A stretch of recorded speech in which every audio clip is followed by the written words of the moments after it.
ಚಿಕ್ಕ ವಯಸ್ಸಿಂದ ನನ್ನ ಮನೆಯಲ್ಲಿ ನಮ್ಮ ಹಿರಿಯರೆಲ್ಲರೂ ರಾಯರ ಆರಾಧನೆ ಮಾಡ್ಕೊಂಡು ಬಂದಿದ್ದಾರೆ.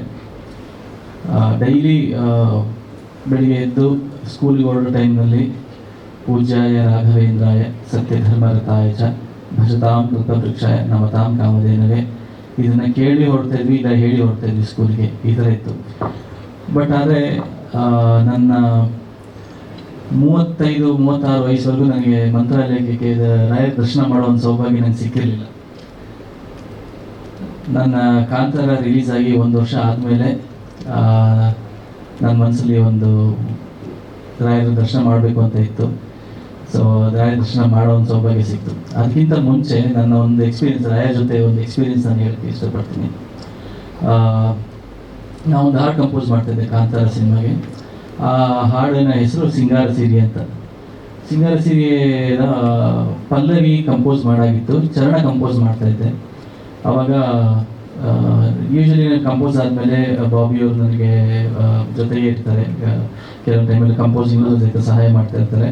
ಸೊ ಅವಾಗ ಹಾಡಕ್ಕೆ ಬಂದರು. ಅವತ್ತಿನ ದಿವಸ ಬಂದಾಗ ಅದರಲ್ಲಿ ಒಂದು ಫ್ರೇಜ್ ಇದೆ, ತಾನನಿ ನಾನ ತಾರರಿ ತಾರ ತರಾರರಿ ರೇ ತಂದನಿ ತಾನೋ ನಾನನಿ ತಾರ ಲೆರಾರಿ ನನೇ ಅಂತ. ಇದನ್ನು ಹಾಡ್ಬೇಕಾದ್ರೆ ಅವ್ರು ಸುಮ್ಮನೆ ಹಾಡ್ಬೇಕಾದ್ರೆ ತಂದನ ನಾನೇ ತಾನನಿ ನಾನೇ ಕೃಷ್ಣ ಕಾದಿರುವೆ ಅಂತ ಹಾಡಿದ್ರು. ಸುಮ್ಮನೆ ಡಮ್ಮಿ ಲಿರಿಕ್ ನಾವು ಹಾಡ್ಬೇಕಾಗ್ತೀವಿ. ಆ ಕೃಷ್ಣ ಅನ್ನೋ ಒಂದು ಪದ ಕೇಳಿದ್ರೆ ನನಗೆ ಮೈ ಜುಮ್ ಅಂತು.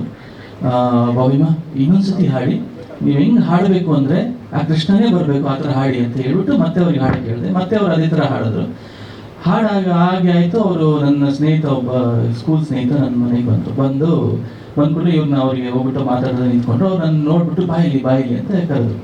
ನಾನು ಏನು ಮರ್ಯಾದ ಅಲ್ಲಿ ನಮ್ಮ ಕೂಗಾಡ್ತಿದ್ದಾರೆ, ಸೌಂಡ್ ಕಳಿಸಿಲ್ಲ, ಶೂಟ್ ಬೇರೆ ಇದೆ, ಇರೋ ಒಂದು 5 ನಿಮಿಷ ಅಂತ. ಇಲ್ಲ ನೀನು ಬರಲೇಬೇಕು ಅಂತೇಳಿ ಒತ್ತಾಯ ಮಾಡಿ ಆಚೆ ಕರ್ಕೊಂಡು ಹೋದ್ರೆ ಒಂದು ದೊಡ್ಡ ಕೊಟ್ರೆ ಫುಲ್ಲು ಇದಾಗಿದೆ, ಏನೋ ಗಿಫ್ಟ್ ರ್ಯಾಪ್ ಆಗಿದೆ, ಓಪನ್ ಮಾಡು ಅಂತ ಹೇಳಿದ್ರು. ಓಪನ್ ಮಾಡಿ ನೋಡಿದ್ರೆ ಅಲ್ಲಿ ರಾಯರಿದ್ದಾರೆ, ರಾಯರ ಕೈಯಲ್ಲಿ ಕೃಷ್ಣ ಇದ್ದಾರೆ. ಸೊ ನನಗೆ ಏನು ಮಾತಾಡಿ ಅಂದರೆ, ಅವ್ರಿಗೆ ಒಂದು 5 ನಿಮಿಷದ ಮುಂಚೆ ನೀವು ಹೆಂಗೆ ಹಾಡಬೇಕು ಅಂದರೆ ಕೃಷ್ಣನೇ ಬರಬೇಕು ಆ ಥರ ಹಾಡಿಮಾ ಅಂತ ಹೇಳಿ ಅವ್ರ ಹತ್ರ ಹಾಡಿಸಿದೆ. ಅವ್ನು 5-10 ನಿಮಿಷ ನಂತರ ಕೃಷ್ಣ ಬಂದರು. ಬಟ್ ಯಾರ ಜೊತೆ?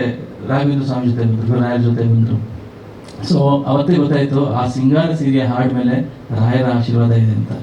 ಸೊ ರಾಯರ ಆಶೀರ್ವಾದ ಇದ್ದಾಗ ಅದು ಬರೀ ಹೇಳ್ದಂಗೆ ನಾನು ಯಾವತ್ತೂ ಕಾಂತಾರ ಸಿನಿಮಾಗಾಗಲಿ ನಾನು ಯಾವತ್ತೂ ನಾನು ಮಾಡಿದ್ದೀನಿ ಅಂತ ಹೇಳಕ್ಕೆ ಹೋಗೋದಿಲ್ಲ. ಅದು ದೇವರ ಆಶೀರ್ವಾದ, ಆ ದೇವರಿಂದ ಆಗಿರೋದು. ಅವತ್ತಿನ ದಿವಸ ಆ ಒಂದು ಹಾಡಿನ ಒಂದು ಮ್ಯಾಜಿಕ್ ಏನೇನಿದೆ ಅದು ರಾಯರ ಆಶೀರ್ವಾದದಿಂದ ಆಗಿರೋ ಅಂತ ಹೇಳಕ್ಕೆ ಇಷ್ಟಪಡ್ತೀನಿ. ಸೊ ಇದು ನನ್ನ ಎಕ್ಸ್ಪೀರಿಯನ್ಸ್ ರಾಯರ ಜೊತೆಗೆ. ಅದಾದಮೇಲೆ ರಾಯರ ಜೊತೆ ಅಲ್ಲಿ ಹೋಗಿ ಅವ್ರನ್ನ ದರ್ಶನ ಮಾಡೋ ಒಂದು ಅವಕಾಶ ಸಿಕ್ತು. ಆಮೇಲೆ ರಾಘವೇಂದ್ರ ಸ್ಟೋರ್ಸ್ ಅನ್ನೋ ಒಂದು ಮೂವಿ ರಿಲೀಸಿಗೆ ನಾವು ಬಂದಿದ್ದು ಅಲ್ಲಿ. ಸೊ ನಮ್ಮ ಸಂತೋಷ್ ಆನಂದರಾಮ್ ಅವರು ಬಂದು ನಮಗೆ ಬಂದು ದೇವ್ರ ದರ್ಶನ ಎಲ್ಲ ಮಾಡ್ಕೊಂಡು ಬಂದ್ವಿ. ಸೊ ಇದು ನನ್ನ ರಾಯರು. ಇವಾಗ ನಮ್ಮ ಲಕ್ಷ್ಮೀ ಗಣೇಶ ಪ್ರೊಡಕ್ಷನ್ ಮೂಲಕ ರಾಯರಿಗೆ ಒಂದು ಹಾಡು ಕಂಪೋಸ್ ಮಾಡೋದು ನನ್ನ ಈ ಜನ್ಮದ ಸೌಭಾಗ್ಯ ಅಂತ ಅನ್ಕೋತೀನಿ. ಈ ಒಂದು ಅವಕಾಶಕ್ಕೆ ಕೊಟ್ಟ ನಮ್ಮ ರಘು ಭಟ್ ಅವರ ಲಕ್ಷ್ಮೀ ಗಣೇಶ ಪ್ರೊಡಕ್ಷನ್ ಅವರಿಗೆ ನಾನು ಧನ್ಯವಾದಗಳಿಗೆ ಇಷ್ಟಪಡ್ತೀನಿ. ಹಾಗೂ ಈ ಹಾಡು ನಾನು ಬಾಬಿಯವರು ಇಬ್ಬರು ಸೇರಿ ಕಂಪೋಸ್ ಮಾಡಿ ಇದನ್ನು ABBS ಸ್ಟುಡಿಯೋ ಸಂಸ್ಥೆಯಿಂದ ನಾವು ಇದನ್ನು ಒಂದು ಸೇವೆ ಥರ ಭಾವಿಸಿ ನಾವು ಈ ಹಾಡನ್ನ ಮಾಡ್ತಿದ್ದೀವಿ. ಸೊ ಧನ್ಯವಾದಗಳು. ಇದು ನನ್ನ ರಾಯರ ಮಧ್ಯೆ ನನ್ನ ಎಕ್ಸ್ಪೀರಿಯನ್ಸ್, ನನ್ನ ಮಲಯಾಳದ ಮಾತು, ಇದನ್ನ ಸೌಭಾಗ್ಯ. ಈ ಹಾಡನ್ನ ನಮ್ಮ ಬ್ರಹ್ಮಕಲಶ ಹಾಡನ್ನ ಹಾಡಿದ ಅದೇ ABBA ಅವರು ಕೆನಡಾದಿಂದ ಬಂದಿದ್ದಾರೆ. ಸೊ ಕೆನಡಾದಿಂದ ಬಂದು ಇವತ್ತು ಕನ್ನಡದಲ್ಲಿ ಮನೆ ಮಗನಾಗಿದ್ದಾರೆ. ಎಲ್ಲೋದ್ರು ABBA ಅವರು ಚೆನ್ನಾಗಿ ಹಾಡ್ತಾರೆ ಅಂತ ಮಾತು ಕೇಳಿ ಬರ್ತದೆ, ತುಂಬ ಸಂತೋಷ ಆಗುತ್ತೆ. ಈ ಹಾಡನ್ನ ನಮ್ಮ ನಾಗಾರ್ಜುನ ಶರ್ಮಾ ಅವರು ಲಿರಿಕ್ಸ್ ಬರೀತಿದ್ದಾರೆ. ನನ್ನ ಹ್ಯಾಂಡ್ಸ್ ಅಪ್, ಮರಳಿ ಮನಸ್ಸಾಗಿದೆ, ಈ ಎಲ್ಲ ಹಾಡು ಬ್ಲಾಕ್ ಬಸ್ಟರ್ ಹಾಡಿಗೆ ಲಿರಿಕ್ಸ್ ಬರೆದಲ್ಲಿ ಇವತ್ತಿನ ಲಿರಿಕ್ಸ್ ಸೆನ್ಸೇಷನ್ ಅಂತಲೇ ಹೇಳ್ಬೋದು ನಾಗಾರ್ಜುನ ಶರ್ಮಾ ಅವರು. ಸೊ ಮಾಡ್ತಾಯಿದ್ದೀವಿ. ಹಾಡು ತುಂಬ ಚೆನ್ನಾಗಿ ಮೂಡಿ ಬರ್ತದೆ. ನನ್ನ ಮನಸ್ಸು ತುಂಬಿ ನನ್ನಿಂದ ಏನೇನೆಲ್ಲ ಅದು ರಾಯರೇ ಮಾಡಿಸ್ತಾ ಇದ್ದಾರೆ ಅಂತ ನನ್ನ ನಂಬಿಕೆ. ಸೊ ಆದಷ್ಟು ಬೇಗ ಈ ಹಾಡು ರಿಲೀಸ್ ಆಗುತ್ತೆ, ನೀವೆಲ್ಲರಿಗೂ ಕೇಳೋದಕ್ಕೆ ನಿಮಗೆ ಸಿಗುತ್ತೆ. ಧನ್ಯವಾದಗಳು.